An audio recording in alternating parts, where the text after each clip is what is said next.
Bismillahirrahmanirrahim. Just reflecting on and sharing our time that was spent in Bermuda. We were invited to Bermuda by our brothers and sisters there to celebrate African American History Month, etc. And as you can see, Savior's Day commemoration. And I was invited to do the Juma, the public address, and Talim, and just enjoy being with our brothers and sisters. So I'm going to play a little excerpt from the public address.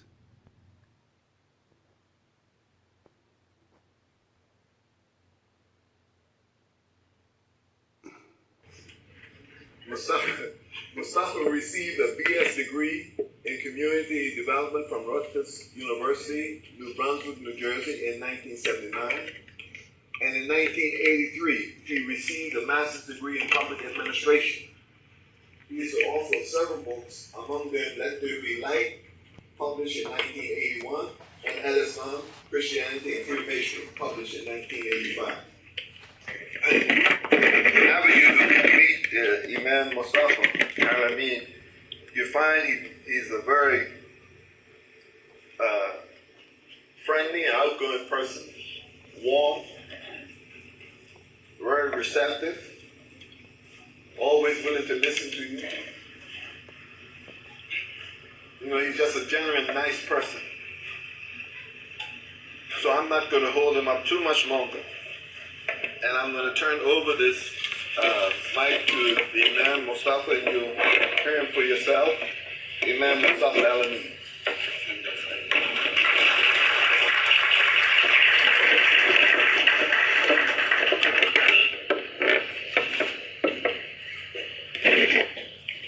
Bismillahirrahmanirrahim. Alhamdulillahi Rabbil Alameen. Wa salatu wa salamu ala Rasulihi Kareem Muhammad sallallahu alaihi wasallam. With God's name, as we always open in all religious faiths, Muslim, Christian, Jews, we always know we have to acknowledge Almighty God, the creator and sustainer of all things. That's common in all religions, that we acknowledge God first. And we do that in our practice. So when we say what I've said a little bit in Arabic, with God's name, with his approval, and the Quran, and we know the Bible also says, a good name is better than gold. And in the Quran and Islam it says, to God belongs the best of names. So the Quran and Islam, we always open up with God's name, his approval, right? You sign your name with his approval, with his authorization. The most gracious, the most merciful. So we began letting us know, Bismillahirrahmanirrahim, that with his approval, with his name, with his authorization as not the destroyer, but as the most merciful.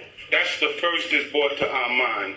The Muslims know, but for those of us that are not Muslims, that when we say start our prayer, and when we begin the Quran, that every chapter starts out like that, with God's name, the most gracious, the most merciful, or the merciful benefactor, the merciful redeemer, that out of his mercy we benefit, etc., right? So when we say that, Bismillahirrahmanirrahim, a whole lot is being said there. So I just want to, which is proper always, to express my thanks and appreciation for the opportunity and the invitation to be invited to this wonderful island of Bermuda. And I've had a great time in the short time that we've been here, but from where I come from, Newark, New Jersey, United States, believe me, when you come and see the beauty of the water, the trees, the flowers, but more importantly, in my opinion, which is reflective of the beauty of the people here, the beauty of the spirit, the sense of family, the kindness, regardless of your religious beliefs, that there seems to be a family, a family spirit and acceptance of each other, regardless of your faith and nationality. And that is a very, very, very, very honorable thing, and I think you should naturally applaud yourself. Believe me, it's a beautiful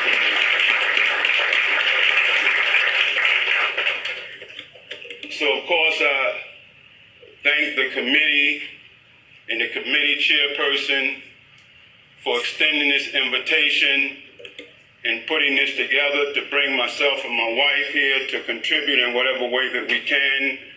And most certainly the Imam, and most certainly Brother Mustafa Rashid, and all of those who have worked to make this a reality.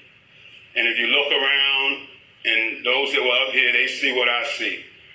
It's like a beautiful garden. When you see how beautiful you all look, the colors, the dress, the spirit, believe me, it is very, very beautiful. And it is an honor beyond words to participate in this historic event.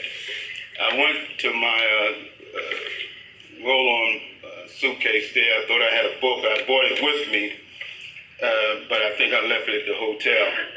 And this is entitled Savior's Day. And the name of the book is called, very colorful, Our Savior Has Arrived. Now, I want us to smile about that, and that's past history, and some things you can say in a serious way, but you want to have a little humor to it, especially when you pass that and you've grown up. I think it's the Bible that say, when I was a child, I spoke like a child. And when I was a child, I did childish things. But now that I'm a grown up, I do grown-up things, and we've left those childish things alone, right? Not to play that down in any way, but as Imam Amir has mentioned, this is really just acknowledging some of our history here in Bermuda, and even for us in the United States, of where we came from as a Muslim community, our growth, our development, and where we are now and hope to be. So whenever I speak, and nowadays, whether I'm here in Bermuda or wherever I am or anywhere in the United States with the climate that's existing, we always like to make it absolutely clear, unequivocally, with no hesitation, that the Islamic religion and Muslims 100% condemn all forms of terrorism, bigotry, hatred, racism, anti-Semitism, and injustice 100% without any hesitation. There's never a time when it's not necessary to do that. If it's just a matter of letting people know that you see these things going on in the world that's being done in the name of Islam, or people say that Muslims is doing these things, even though it may not have an impact in a certain place, because of the media, modern technology, it's influencing someone in some way. So we always want to make that clear, that that kind of thing, terrorism, blowing yourself up, killing innocent people over there, Christians, Muslims, or Jews, is diametrically opposed to the basic teachings of Islam and has absolutely nothing to do with the wonderful teachings and principles and practices of Muslims. Nothing whatsoever. And we always want to be on record for that. So today, again, honored, today a part of our history, something that was a part of our history. And in continuing in this vein where I say that kind of thing, that killing of yourselves and blowing yourself up and killing innocent people, whether they're Christians or Muslims, whatever they are, again, nothing to do with the beautiful teachings of Islam, which is rooted in love.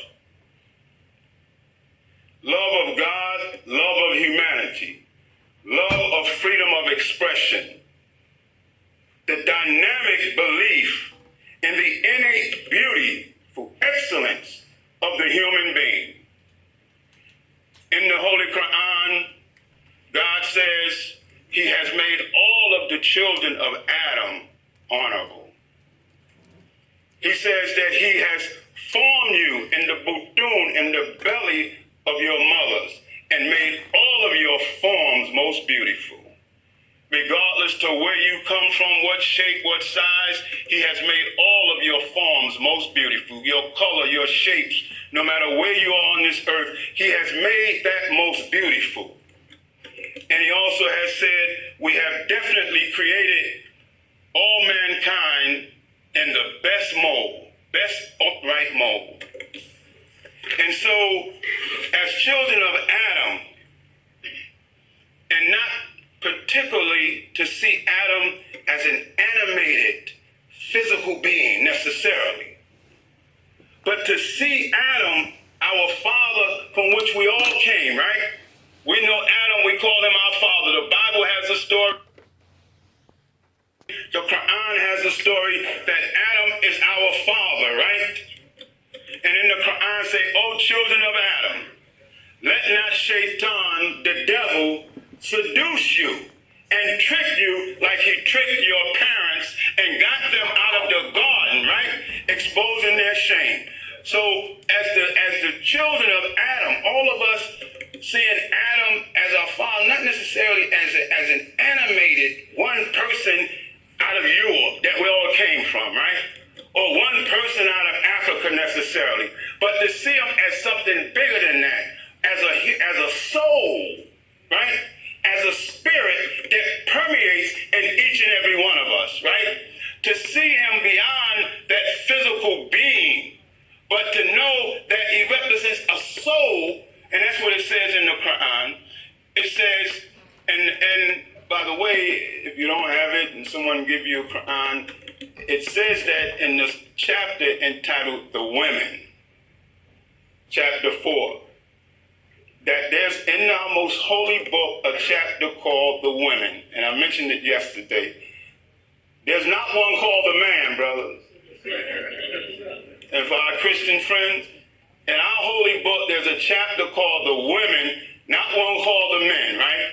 And in that chapter, it starts out, it says, "O mankind," all of mankind. Most chapters don't start out addressing all mankind. It might start out addressing the believers or disbelievers or something else. But this particular chapter, chapter 4, it starts out, it's called The Women. And it starts out addressing all of mankind. "O mankind, be regardful of your Lord, who created you from nefsin wahidat, from one soul." But my point is, the reason it addresses all of mankind in that chapter is because every human being came by way of the woman. So that's why I had to start out like that. "O mankind," in the chapter, the woman.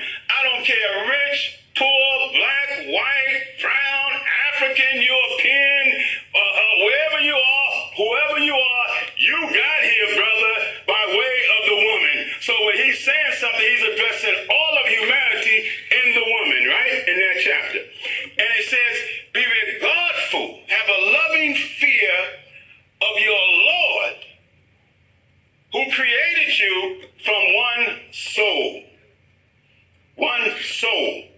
And if we're accepting that we come from Adam, from one soul, nefsin wahidatin, and then he created his mate from that soul. The Bible presents it a different way, right? You had Adam, then from the rib. But the Quran says, here's a soul, one soul. And from that soul, it created its zawj, which just means its mate, right? Its mate. And then those two together brought about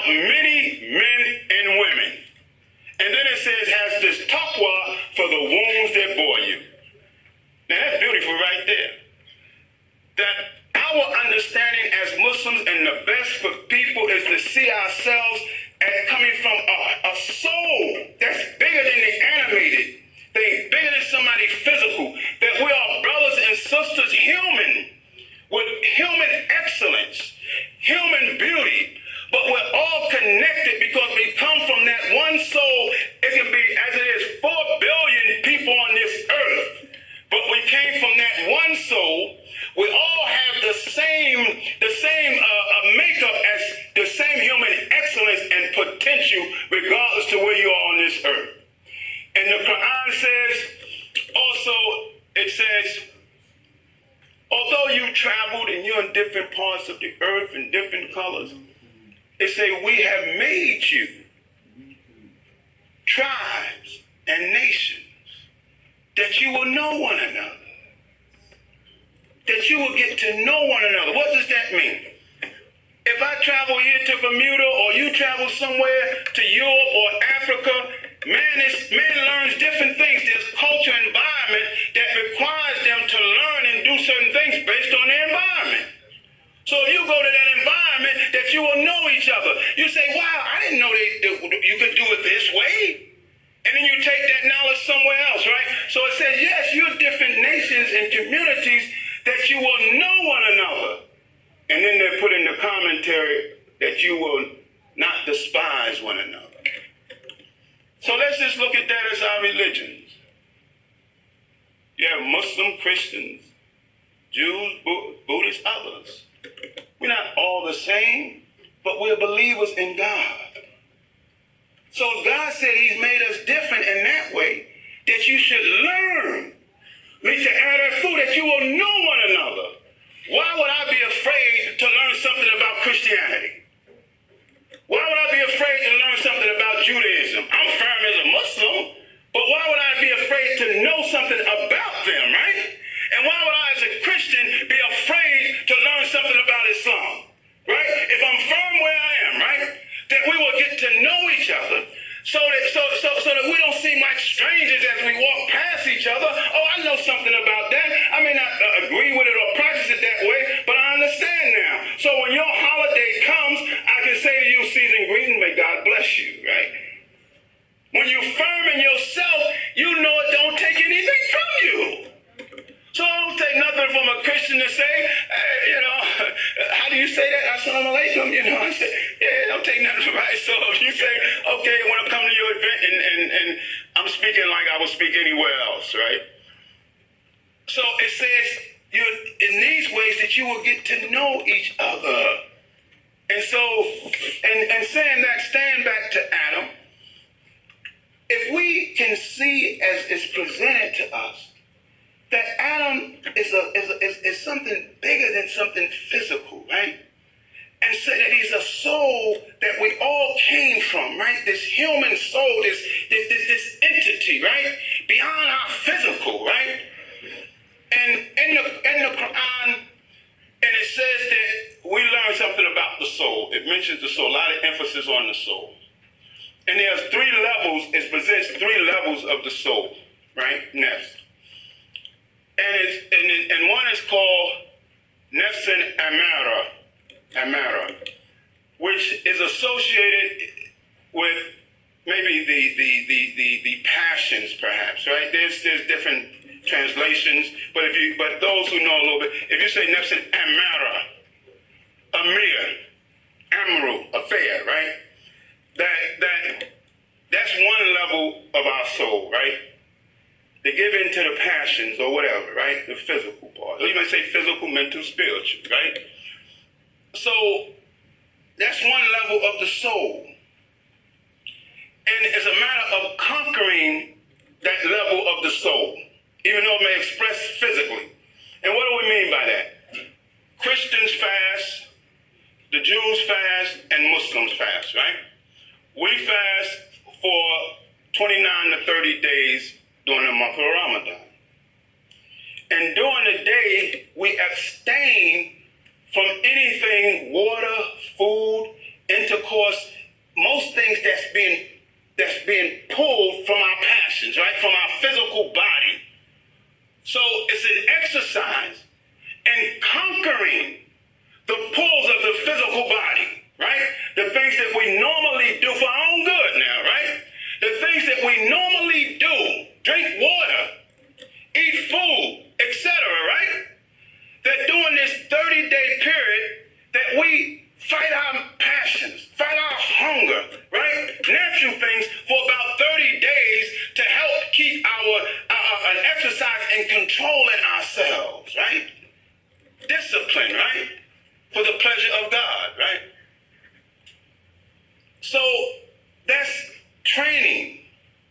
That's very, very important as individuals, right? So not want to stay there too long. Then the next level of the soul is called nefs al-lawama. Nefs al-lawama, a development, right? That's a consciousness, our conscious, right? And it's called in the Quran the self-accusing spirit. It's an awareness that we come into that if I point to you and if I point to you, it's self-accusing spirit. That's how they translate it. And I say, you're doing bad, man. You know, it's wrong. So I got one finger pointing at you and I got four pointing back at me. When you come into that understanding that if something ain't going right between the two of us, it ain't just your fault, it's mine too. That's that type of awareness, that consciousness where you can work and say, okay, this didn't work out, but I can't just put it all on you. It's two in a marriage, brothers and sisters. So if it didn't work out, maybe at the time I'm blaming it all on you, but you're a little older, a little time go by, and you really be for real with yourself. You know what, man? Maybe I should have took out a little more to eat something, man. Maybe it was on me, right? But that's an awareness, right? Where you're not just blaming somebody else, right? But you're also carrying the responsibility on yourself, right? Then there's a third level, nefsul mutmainah, right? Tranquil soul, O soul at rest, it says. Soul pleased with yourself and pleasing to your Lord. And it says, enter into my garden. Meaning this, that as long as you can reach a point in your life, brother, sister, friends, where you can be peaceful with yourself, where you can say, everything might not have went right. I might have planned this a certain way, or I might have offended somebody trying to do this. But I can really live with myself saying, you know what, man? I did my best. And if I meet my Lord with all my shortcomings, that will say, please, it says first, please with yourself and pleasing to your Lord. That when you meet your maker, you can say, yes, I slipped over here, or I did this. But matters are judged by intention. So, oh, soul at rest. Don't stress yourself so much. Look at yourself and say, but did I give my all? And when you can reach that point and say, I did all this, I planned, I set everything in motion, and it went this way or it didn't go that way. I tried to establish the school, the masjid, the relationship. I tried my best to build good relations with Christians and Jews, right? I tried my best to reach out to humanity and make things better. And this was the shortfall. That was the shortfall. But did you do your best? And did you try your best? And if you could sit back and say, I did my best. I'm ready to go home, right? We're all going to pass one day, right? And some of the older people, brother, told me his mother say, son, I'm ready to go home. I lost my mother about 6 months ago. But my mother's spirit is probably saying, keep doing what you do, boy. It was time to go home. And no matter how I died, I was ready to go home because I did right by my Lord. Just the human soul from Adam, right? So we always want to reach that state and encourage people to reach that state that we can always do more. We can always do better. But at the end of the day, look yourself, like Michael Jackson said, the man in the mirror. And be able to look in there and say, Mustafa, Amir, Rashid, Akbar, Hassana, whatever your names are, Brenda, Linda. And you look look in the mirror. You know, look in there anyway, make sure your hair is nice, lipstick and all on. Brother, you know, you do that anyway. So you might as well go a little beyond that and say, all right, now, what type of person am I? Did I really do my best, even though it didn't go that way? So that's a level of the soul. We're not spending too much time there, but to let you know that's the perception of our father Adam. That comes from that concept of our as a soul, as a human soul, the excellence of the human being. So, having said that, a few things. As Muslims, the believers in our faith, we're not encouraged in any way, absolutely no way at all, to be extreme. Not too far to the right, not too far to the left, but straight down the middle. In fact, it is called the midway path. This is the midway path, right? So, in the Holy Quran, and I pulled it, anyway, I'll just say it this way, and we encourage people who don't have Quran, make it available. Do our da'wah. And it's not always about trying to convert people, because some people that don't declare what we declare, your character, your nature, your behavior is just as much Muslim as I am, in the sense that we're taught by Muhammad, the Prophet ﷺ, that we're all born Muslims. It don't mean you reject Jesus Christ or anything like that, but that you have this beautiful nature that we're all born as that child, innocent, good, sweet, beautiful, peaceful nature. And it is our environment that changes all of that, right? That's what we're taught, right? That we're born on the fitra. So if you have good, beautiful, clean-hearted people that you don't have to worry about stealing from you or doing this from you, that really good, beautiful nature, that we will say that is a Muslim nature, whether you declare that openly or not, right? Just like people say a Christ nature, right? So when you have people like that, and you either have a good Christian with you, next to you. I run a masjid up in Newark, right? I'm the imam. And we was renting, right? And the guy who rented, he said, Mustafa, we thinking about putting a church next to that. They want to rent. Is that okay? I said, heck yeah, man. I would have had that, man. And some of them jokers I know, they call themselves brothers. And in the liquor store, they didn't have some people of faith. Right there, right? So you have to look at it that way. This is a person of faith, and all faiths teach to be honorable, dignified, not to lie, not to steal, right? Not to cheat, to work for your living. So you're better having a person like that than to have somebody on the other side, whether they're Christian, Jew, or whatever, that do all of that in the name of their religion and have no problem not helping you out, right? Because you've reached that extreme. So, we want to be thankful, but in the Quran, we're told, and you can probably look at it, it's 2, and I think ayat 52. It says, say that the Muslims have to say this, not just to ourselves, but to our friends, Christian, Jews, to others, that we have to say this, that we believe in what has been sent down to us, the Holy Quran, right? But we also have to believe in what was sent down to Abraham, to Moses, to Jesus, to the tribes, right? To Ishmael, to Isaac, and to all of the prophets. But not only do we have to say that, all the Muslims can bear witness to that, right? It's in the Quran. But not only do we have to say that, we have to say, and we make no distinctions between none of them. See, that's how it ends, that we believe in all of that. But we cannot say, as much as we accept Muhammad SAW as the seal of the prophets, we cannot say one prophet is better than another prophet. We can't make that distinction. And the word that is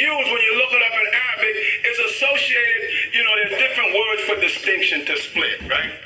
But it's associated with for the bond. It's a criteria, right? The Quran is called al-Furqan.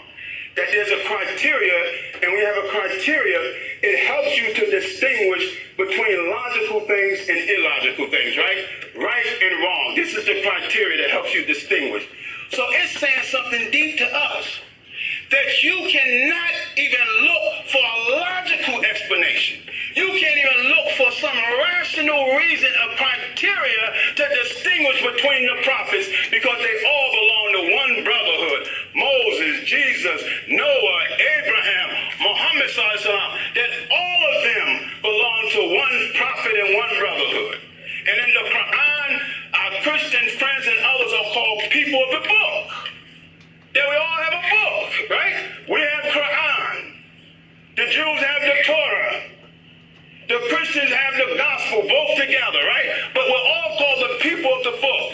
And in our religion, and it's probably the same, it's different language, we say on that final day, brother and sister, we're all going to be given our book, right? That on that day, now we have the gospel, right?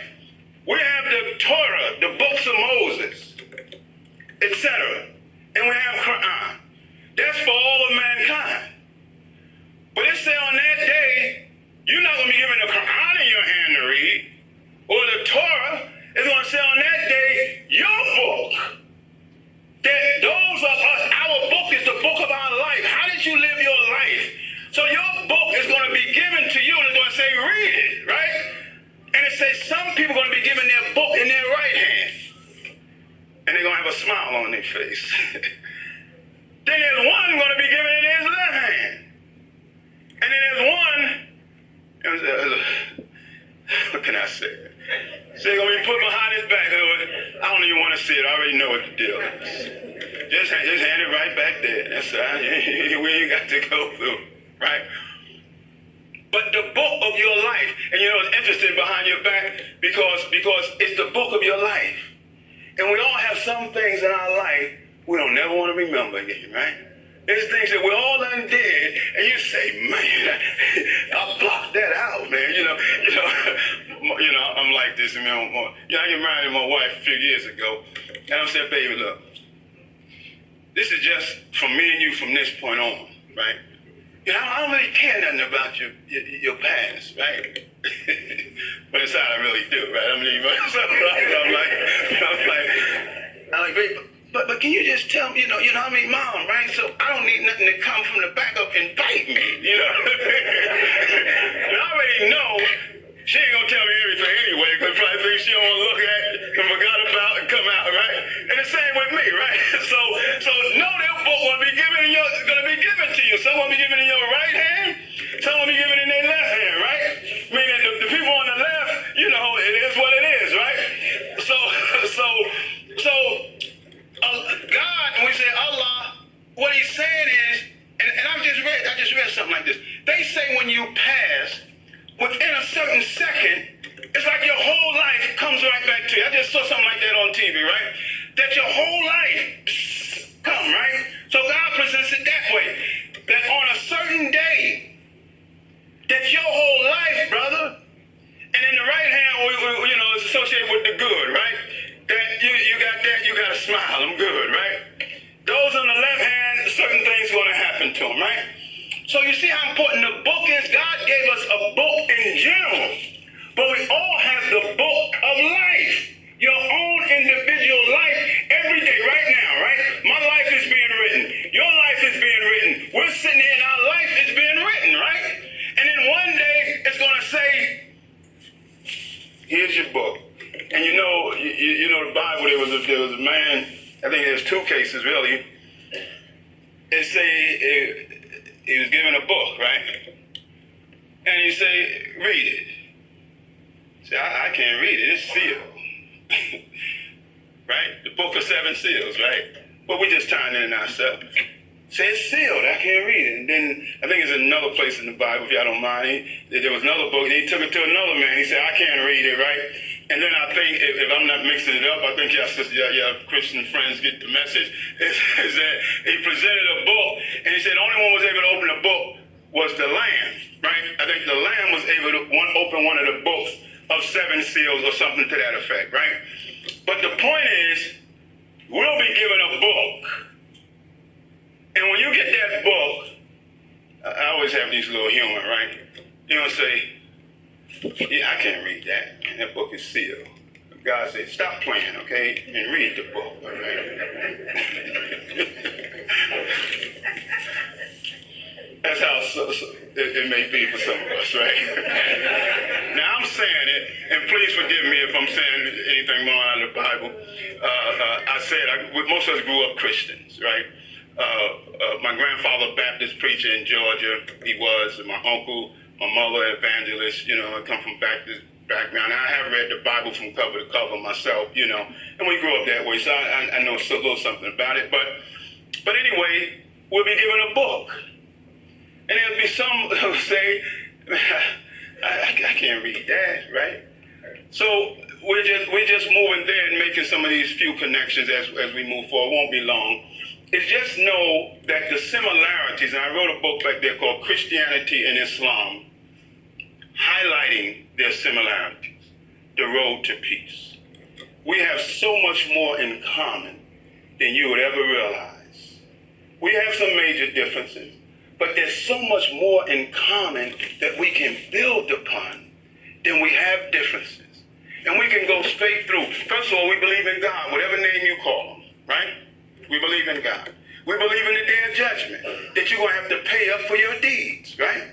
We believe in the angels, right? Do you know Jabril, right? We believe in, he's called Gabriel, right? We believe in the angels. We believe in the day of judgment, right? As Muslims, we have to believe in Jesus. You're not a Muslim if you don't believe in. You have to believe in Jesus. And there's a chapter in Quran 19 called Maryam. And we have to believe, and there may be interpretation, but we have to believe in the Immaculate Conception. Now, you may get some understanding on it and see it in a different view, but we have to believe in the Immaculate birth of Isa, Jesus, the Son of Mary. We have to believe in that. So you have that much in common. We have to pray. You have to pray to God, right? We fast. Christians fast and others fast, right? So we have so much more to build upon. And we should visit each other. Now, I might say, you know, I grew up in the church. I don't need to go to the church, right? Because I grew up in the church. Let me tell you, my mother passed away, and actually she was killed, if I really have to tell you that, at 85 years old. Someone killed my mama, right? I have to say it like that, right? It's a tearjerker, but if you're trying to help and share information, no matter how it hurts you personally, you still have to say something for the bigger picture, right? So my mother did a lot of work. This time she's Christian, devout Christian. We raised, and she so much believed in God. Her father, the Baptist preacher, Alan Thomas in Georgia, etc., right? On her end, very religious, and they lived a long time. She was 85 years old, and somebody killed her, right? But the rest, they lived to 90 and all of that, right? But as a result, the city of Newark named a street after my mother, where we lived for a long time. And they named it Annie King Way. We picked that and say, because you know Mom always had to have a way, right? So, while we're at the church, we picked the church. We're going to have it outside, but the rain, we picked the church for that ceremony. Because it rained that day. And so when I make my comments, I say, you know, Mom always got to have a way. I ain't been to church in 50 years. And she had to go out like that because we laugh about it. I say, she's saying it right now. I say, I got my way. You in here right now doing this. She said, so cut that crying out. Because I got you where I want you. You ain't been to church, to this church that you grew up in 50 years. And it's named Annie King Way. So I went on and say, Mom, you got your way. I submit, no problem. I said, and then God allowed me an opportunity to go to Jerusalem. I just come back from Jerusalem 3 weeks ago as a part of an interfaith program. The Jewish Federation of New Jersey, a Jewish federation. They sponsored a clergy journey to Israel, right? And in that group was two Muslims, myself and one other young man from Pakistan, but his background is Pakistan, but he's in the States doing a whole lot. Two Muslims. 14 pastors, Christian pastors, different denominations, and 4 rabbis. They sponsored it. I mean, paid the whole course. And they took us to Israel, Jerusalem. Now, we're going to the garden, we're going to Nazareth, Bethlehem, the Jordan River, the Sea of Galilee. What you read about now, this is real, right? We're going to these places, right? But also, we're going to synagogues. Then me as a Muslim, they got this plan. We go to the Holocaust Museum, but it's on a Friday. And they say, Mustafa, we have no problem, break away and go to the mosque. So we got in a cab and we go to what is called Masjid al-Aqsa. It's the dome, in the Dome of the Rock. You see that gold dome? That's the Dome of the Rock in Jerusalem, right? And Masjid al-Aqsa is mentioned in the Quran.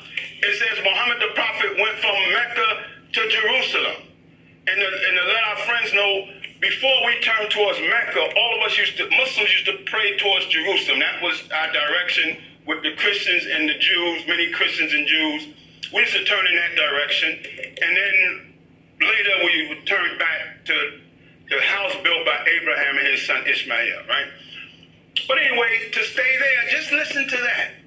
The Jewish Federation put together an interfaith program, paid for the whole thing for all of us to go to Israel, and they didn't try to persuade us one way or the other between the Israelis and the Palestinians.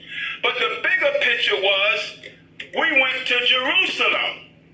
The history for all of us, right? For Jesus going there to the temples, etc., right? For when Mary is born, etc., right? So they have a place called the Church of Annunciation, where they believe this is where Jibril announced to Mary of the birth of Jesus. We went there, right? The Sea of Galilee, right? The fishermen, right? Say, I'm going to make you fishermen of men, right? And cast your net to the right? So we get a chance to physically see that existence, right? But here, let me tell you about Jerusalem and keep moving on, because this is what we're trying to build. And this precious African American, I got Bermudian, right? So, pardon me, right? I tried to practice it. I was with the brother, and I said African American, is African Bermudian, right? Okay, so pardon me, right? But anyway, so we're there in Jerusalem, right? And in Jerusalem, where we know Mary, Jesus, we know Moses may not have made it there based on the scriptures, but we know Solomon, David, we have to believe in all of that. David, Solomon, Saul, etc., right? And for Muslims, Muhammad the Prophet went there in his night journey, etc. But while we're there in Jerusalem, and we get a chance to go for our Jummah at Masjid al-Aqsa in the Dome of the Rock. Now, there's a little dispute over the Dome of the Rock, but it's not as big as the dispute on other levels, the political dispute and all of that, right? That the Jews believe they call it the Temple Mount. It's connected to Solomon's temple, right? The Muslims, Masjid al-Aqsa, this is the dome where Muhammad the Prophet ascended, right? But here's the beauty I want all of us to know, and I mentioned it at the Jummah, right? You have this here Dome of the Rock in that area where you hear the Muslims calling their prayer and they're worshiping. Right below here is what they call the Western Wall. You heard that, the Wailing Wall, which represents the remains of Solomon's temple, right? The Jews are praying there. And then right over here, not far away, you have the Church of the Holy Sepulchre, right? Which different denominations, the Catholic and many others, people make pilgrimage there to that church, where they believe this is where Jesus was buried and risen, right? If they make pilgrimage there by the thousands. And we mentioned this in the Juma. But what's so unique about all of this is at this, understand it, we know about Rome and all of that, but by the thousands every day, our Christian friends and Christian brothers, and I use that term, they go there for worship. It's pilgrimage to Jerusalem. And when you know anything about history, you know there were the Crusades, right? The Muslims and the Christians and others fighting to rule Jerusalem, right? Jerusalem was ruled as the key to the church. For hundreds of years, is a Muslim. The Muslim opens the church every day for our Christian friends to worship every day, and they lock it. This has been going on for hundreds of years. Who provides the security at the church? It's the Jewish community. The Muslims open the door. It's the Jews that really guard it, and the Christians go in, maintain it, and worship it. And worship. We